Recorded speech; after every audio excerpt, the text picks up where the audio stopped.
No, it was a real gun, man. It was just a If they revolver. shot you in the eye with a revolver, you wouldn't be talking to me right now.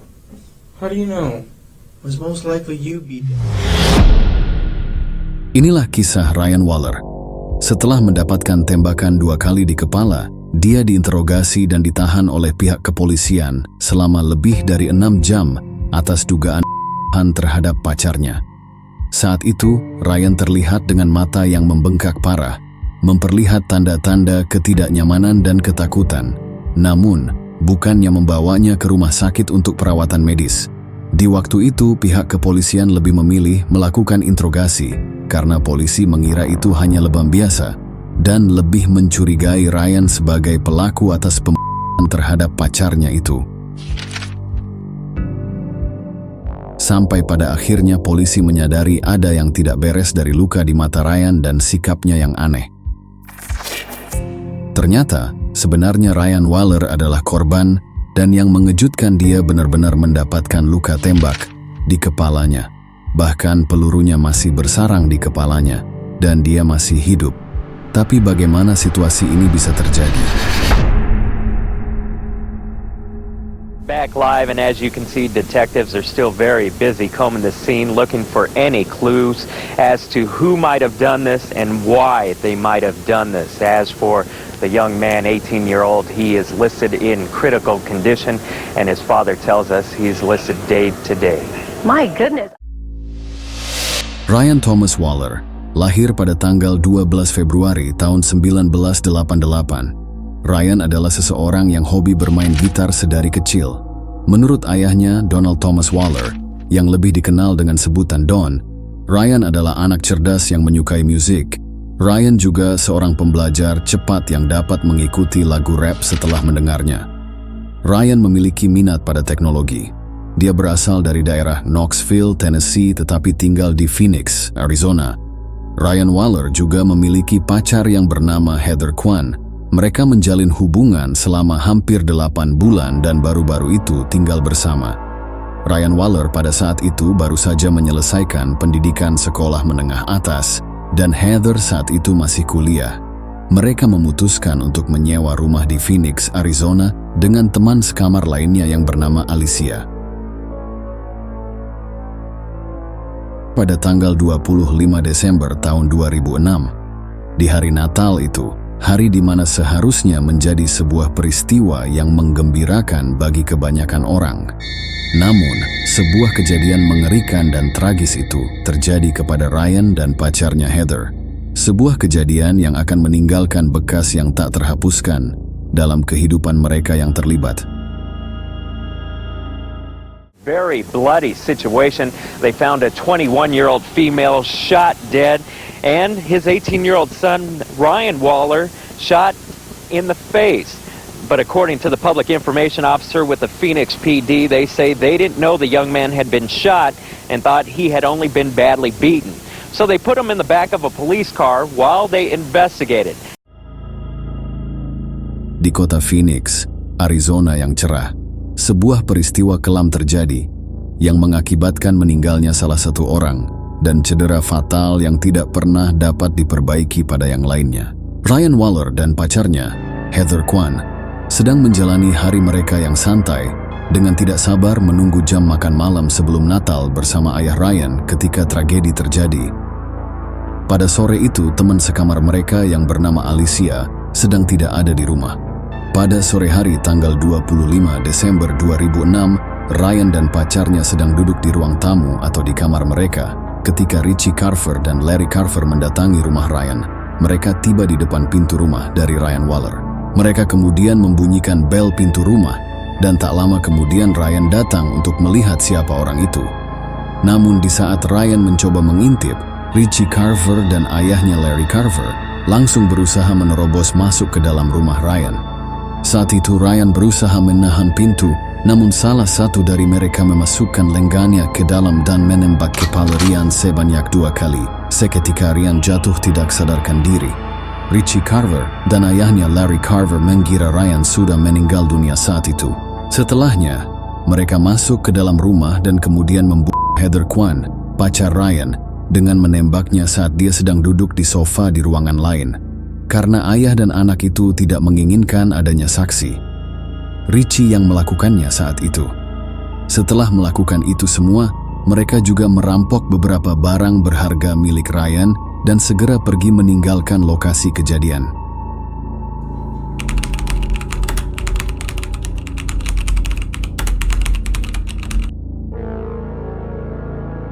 Singkat cerita, saat malam harinya, ayah dan ibu Ryan menunggu kedatangan mereka di rumah. Namun mereka berdua tidak kunjung datang. Ayah Ryan mencoba menghubungi mereka via telepon untuk mengingatkan janji makan malam itu. Namun tidak ada jawaban. Karena khawatir dengan tidak adanya kabar dan ketidakhadiran pasangan itu pada makan malam Natal, ayah dan ibunya memutuskan untuk mengunjungi rumah putranya. Setibanya di sana, mereka melihat dari luar dan mencoba membunyikan bel pintu sambil memanggilnya. Tetapi tidak ada seorang pun yang menjawab di rumahnya itu.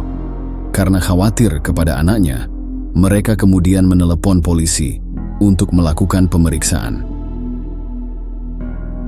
Setelahnya, Alicia, teman dari Ryan dan Heather, telah sampai di rumah sebelum polisi datang. Alicia baru saja pulang larut malam, dan beberapa saat kemudian polisi pun datang. Polisi mencoba mengetuk kamar Ryan dan Heather, tetapi tidak mendapat jawaban. Saat itulah mereka menemukan tubuh Heather Kwan yang sudah tak bernyawa dengan luka tembak di kepala, dan kemudian menangkap Ryan yang pada saat itu dalam keadaan terluka karena dia dicurigai melakukan pembunuhan kepada Heather. Polisi berasumsi bahwa luka di wajahnya adalah lebam mata hitam dan berspekulasi bahwa dia dan Kwan mengalami pertengkaran hebat hingga menyebabkan kematian kepada Heather pacarnya. Mereka menganggap kasus tersebut sebagai insiden kekerasan yang menyebabkan kematian dalam rumah tangga.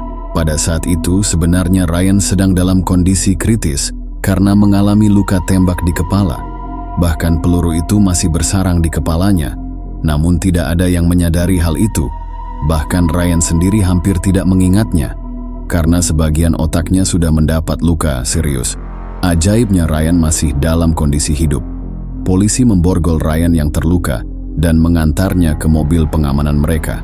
Bahkan, polisi tidak mengizinkan ayah dan ibunya itu untuk bertemu dengan putra mereka. Pihak kepolisian juga tidak membawa Ryan ke rumah sakit untuk mendapatkan perawatan medis, karena menganggap itu hanya lebam biasa. Setelah menahannya, Ryan duduk di mobil patroli selama 4 jam tanpa perawatan medis. Sampai sekitar jam 5 pagi, Ryan kemudian dibawa ke tempat interogasi. Setelah berjam-jam masa kritisnya dihabiskan di dalam kendaraan polisi yang memperburuk rasa sakitnya, Ryan dibawa untuk bertemu dengan detektif utama yang bernama Paul Dalton. And I don't know why, but they put me in sleeping hold, and like they put me in sleeping hold with the arrows and shit. Like I lived through that crap. Okay, they put you in a sleeping hold? Yeah. What is that? I don't know. I really don't. I don't know, man. You're saying they shot you in the eye. Okay? They shot you with a revolver in your eye. Yes. And that's Is it a BB gun? No, it was a real gun, man. It was just a If they revolver. shot you in the eye with a revolver, you wouldn't be talking to me right now. How do you know? It was most likely you be dead. That's what I thought too, man. I really don't know. Dia melakukan interogasi selama 2 jam yang melelahkan, di mana Ryan berjuang untuk memberikan jawaban yang masuk akal karena luka parah yang dideritanya. Meski terluka parah, Ryan berusaha sekuat tenaga memenuhi tuntutan polisi, namun kemampuannya berkomunikasi sangat terhambat karena cedera dan trauma otak yang dialaminya.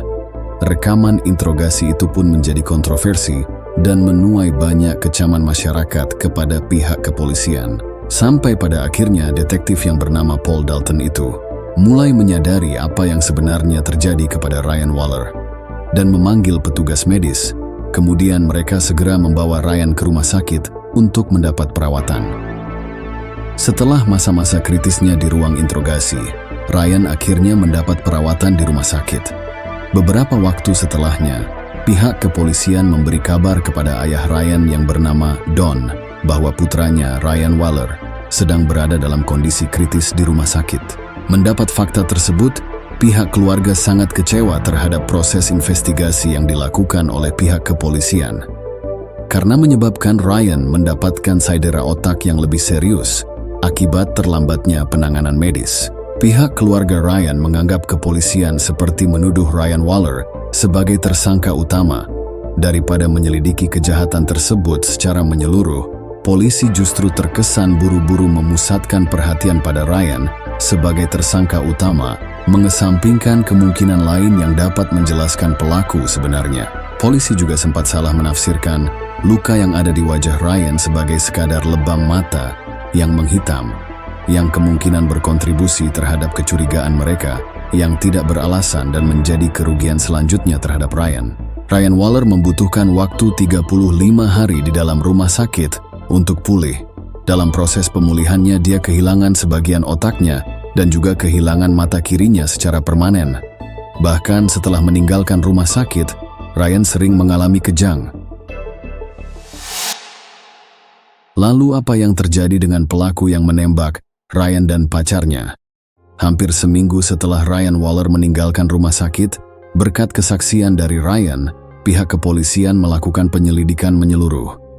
Dan pada akhirnya, pemuda bernama Richie Lee Carver akhirnya berhasil ditangkap dan didakwa karena melakukan berbagai kejahatan, termasuk kejahatan penyerangan, perampokan dan pelanggaran yang melibatkan senjata kepada Ryan Waller dan Heather Kwan.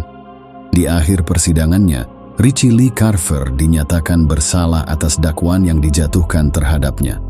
Pengadilan kemudian menjatuhkan hukuman penjara seumur hidup kepadanya dan memastikan bahwa dia akan bertanggung jawab atas tindakan dan kehancuran yang ditimbulkannya. Menyusul penangkapan anaknya itu, pria bernama Larry Lloyd Carver, ayah dari Richie ini, juga berhasil ditangkap dan didakwa karena melakukan berbagai kejahatan. Tuduhan terhadapnya termasuk percobaan pembunuhan tingkat pertama, perampokan, dan penyerangan berat. Tuduhan ini berasal dari keterlibatannya dalam penyerangan rumah Ryan secara brutal yang juga merenggut nyawa Heather Kwan. Sebagai akibat dari hukumannya, Larry Lloyd Carver dijatuhi hukuman penjara seumur hidup, memastikan bahwa keadilan akhirnya ditegakkan bagi Ryan Waller, Heather Kwan, dan keluarga mereka. Apa motif pelaku yang sebenarnya hingga Ryan dan Heather Kwan ditembak? Ada beberapa spekulasi terkait mengapa Larry dan putranya Richie mencoba menghabisi Ryan Waller dan pacarnya Heather Kwan. Salah satu alasannya adalah sebelumnya Ryan dan Richie pernah terlibat pertengkaran satu sama lain. Beredar kabar bahwa Ryan dan Richie sebelumnya adalah teman sekamar dan mereka bertengkar selama beberapa waktu. Beberapa orang berpendapat bahwa Richie jatuh hati kepada pacar Ryan, yaitu Heather Kwan. Sementara di sisi lain beredar cerita yang mengklaim Richie dan Ryan pernah saling adu senjata yang melibatkan senjata api. Richie juga pernah mengalami konflik dengan pria bernama Eric. Dia adalah penghuni sebelumnya di rumah tempat Ryan dan Heather tinggal. Eric juga adalah mantan teman sekamar Richie. Ada juga yang bilang bahwa Richie hanya iri dengan hal-hal baik yang dimiliki oleh Ryan. Cedera dan kematian Ryan Waller. Akibat perawatan Ryan Waller terhadap luka tembaknya yang sempat tertunda karena kepolisian, menyebabkan Ryan mengalami infeksi otak yang membuatnya tidak bisa segera menjalani operasi untuk mengeluarkan peluru. Ryan baru bisa menjalani operasi 3 hari kemudian, tepatnya pada tanggal 28 Desember 2006. Dia dirawat di rumah sakit selama 35 hari. Menurut keterangan dokter, peluru memasuki wajah Ryan dari sisi kiri, bergerak ke lobus temporal kirinya. Pecahan rongga mata dan tulangnya tersangkut di bagian otak sehingga menyebabkan pembengkakan otak serta serpihan peluru di belakang mata kirinya. Sewaktu penangkapan kepada Ryan, dia juga sempat dijatuhkan ke lantai oleh polisi, sehingga menyebabkan rahangnya juga patah. Ryan Waller menderita kerusakan permanen akibat semua luka-lukanya, termasuk kehilangan mata kirinya, kejang parah, dan kehilangan sebagian ingatan. Para ahli medis menyatakan bahwa intervensi medis yang tepat waktu itu pastinya akan dapat mencegah meluasnya cedera dan infeksi yang dialaminya. Setelah semua peristiwa itu, Ryan kembali ke rumah untuk tinggal bersama orang tuanya, di mana dia dirawat sampai dia meninggal. Tepatnya pada tanggal 20 Januari 2016, hampir 10 tahun setelah insiden itu. Pada hari itu, Ryan mengalami kejang yang cukup hebat. Kepalanya terbentur saat terjatuh dan mengakibatkan pendarahan pada otaknya. Seorang remaja berusia 16 tahun secara misterius menghilang dari sebuah pesta yang diadakan di dekat perkemahan keluarga Prosser di dalam hutan nasional Tahoe di California. Kehilangan tersebut terjadi selama acara yang dihadiri oleh ratusan remaja dan anak muda yang berasal dari berbagai penjuru negara bagian.